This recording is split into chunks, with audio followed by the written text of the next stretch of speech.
Hello friends, कैसे हैं आप? आई होप अच्छे होंगे। तो आज मैं ऐसे बैठी थी अभी, तो मुझे याद आया जब मैं पहली बार वैष्णो देवी गई थी। तो मतलब बहुत साल हो गए थे हमारी शादी को, बच्चे भी थोड़े थोड़े बड़े हो गए थे। एक बेटा मेरा शायद 9th में पहुंच गया था, बेटी भी 4th या 5th में थी। 8-9 साल की थी, वो 9-10 साल की।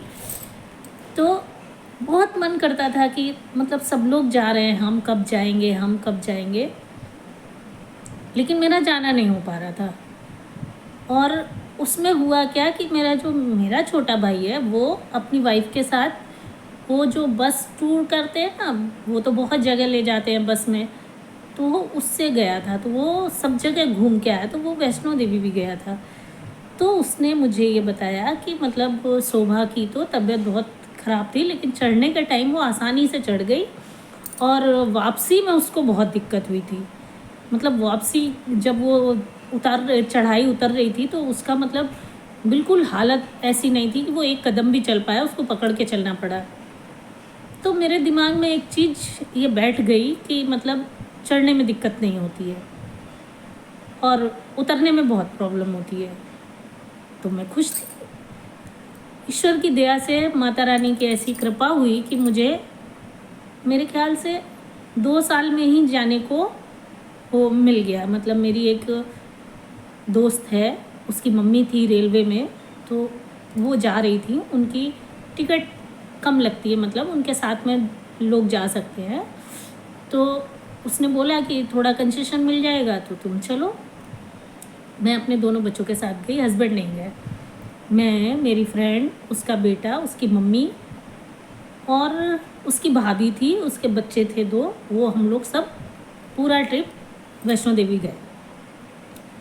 तो पहुँचे वहाँ, और जैसे जम्मू मतलब पहुँचे होंगे, मैं तो कानपुर में तो ऐसा कुछ भी नहीं है, कहीं नहीं है, और कानपुर के बाहर कभी गए नहीं।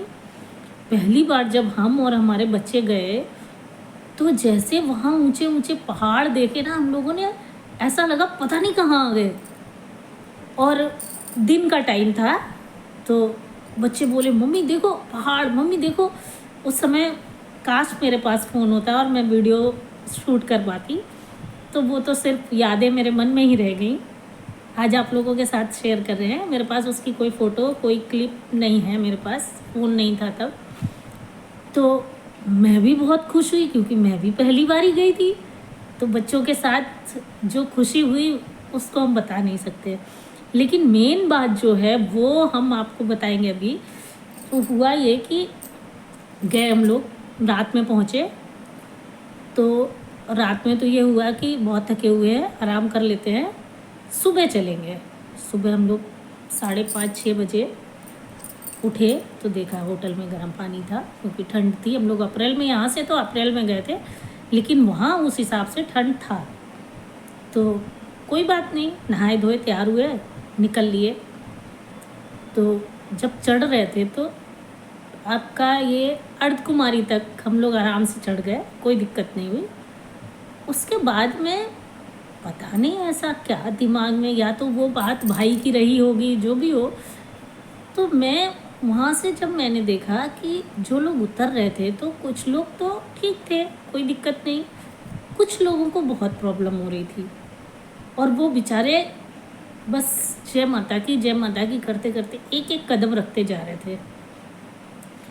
और मेरा ऐसा दिमाग, मतलब मेरा क्या, मुझे लगता है कि जो भी पहली बार जाता है उसको ऐसे ही लगता होगा।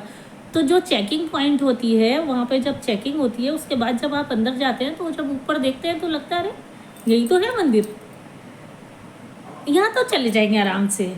लेकिन हकीकत ये है कि जब चढ़ाई चढ़ी है तब पता चलता है कि यार मंदिर बहुत दूर है।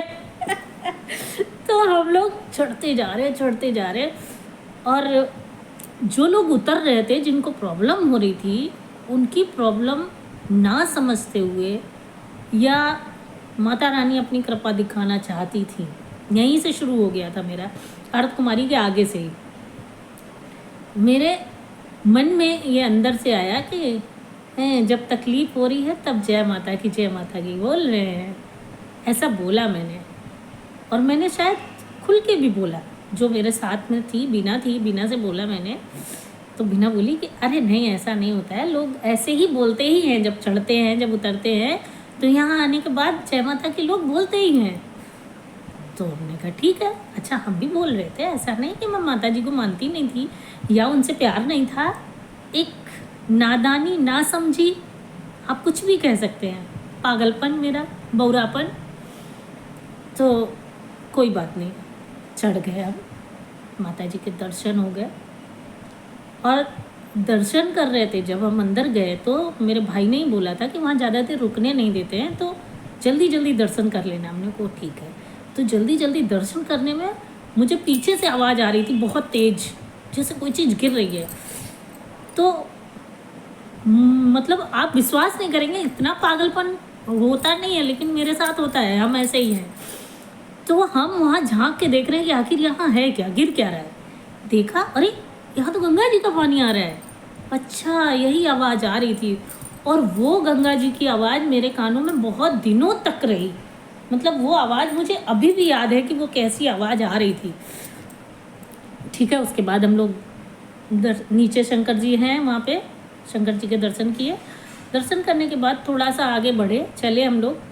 तो वहाँ पे सेल्फी पॉइंट है, जो गया होगा मतलब ज़्यादातर सभी को ये पता होगा कि वहाँ सेल्फी पॉइंट ले लीजिए, या थोड़ा सा स्टे करने के लिए, बैठने उठने के लिए एक ऐसे स्पेस बना रखा है काफ़ी अच्छा। तो वहाँ पे जैसे ही पहुँची दर्शन करके, ये आज मुझे फील होता है कि माता रानी का ही चमत्कार था, मुझे नहीं पता था। तो तब भी नहीं पता था, उस समय भी ये बात नहीं पता थी मुझे।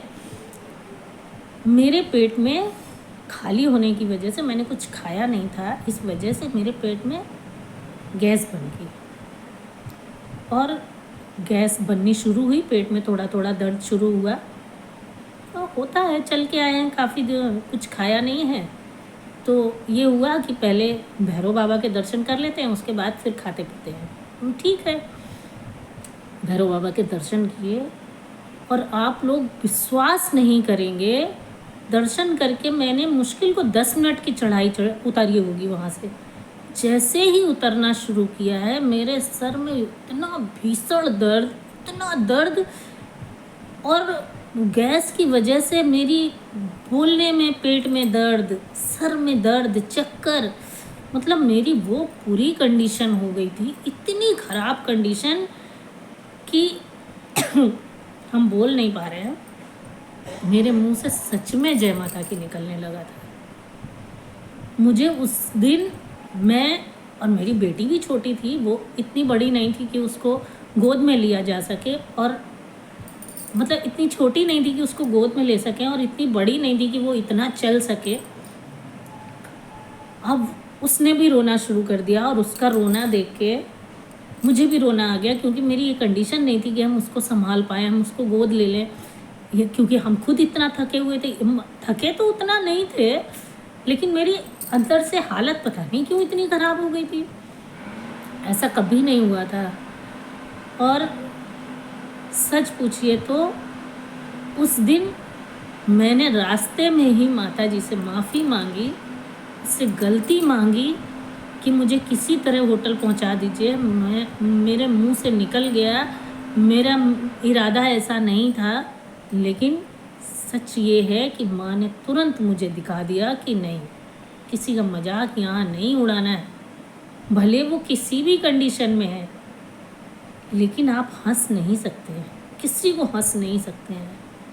अगर आपने किसी को देख के, किसी की बुरी कंडीशन में, किसी को बेकार बेहाल देख के अगर आप हंस दिए, तो माता रानी की जगह पे मुझे लगता है वो सबसे बड़ा पाप है, और आपको तुरंत वहीं मिल जाता है।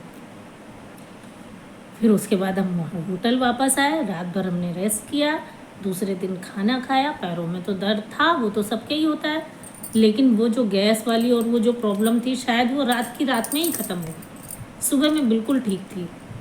तो ऐसी रही मेरी यात्रा। और मैं क्या बताऊँ, यही बताना था मुझे कि मेरे दिमाग का वो फितूर, वो सोच मेरी जो लेके हम गए थे, वो मेरी माता रानी की कृपा से मेरी वो सोच वहीं की वहीं छूट गई। तो कभी भी प्लीज़ आप लोग अगर जाएं तो जो चीज़ें मैंने बताई हैं, वैसे वो उतनी ध्यान रखने लायक है नहीं, लेकिन फिर भी ध्यान रखिएगा, कभी किसी का मजाक माता रानी की जगह जाके मत उड़ाइएगा। वहाँ या कहीं भी किसी भी तीर्थ की जगह जाते हैं, मैंने तो यही सीखा है कि कभी किसी के लिए हंसना नहीं। अगर मदद नहीं कर सकते हैं तो उन पे हंसिए भी मत। और ये गलती मैंने वहाँ की थी और उसकी सज़ा मुझे वही मिली, और वो मैंने आपके साथ बता दी। जय माता की।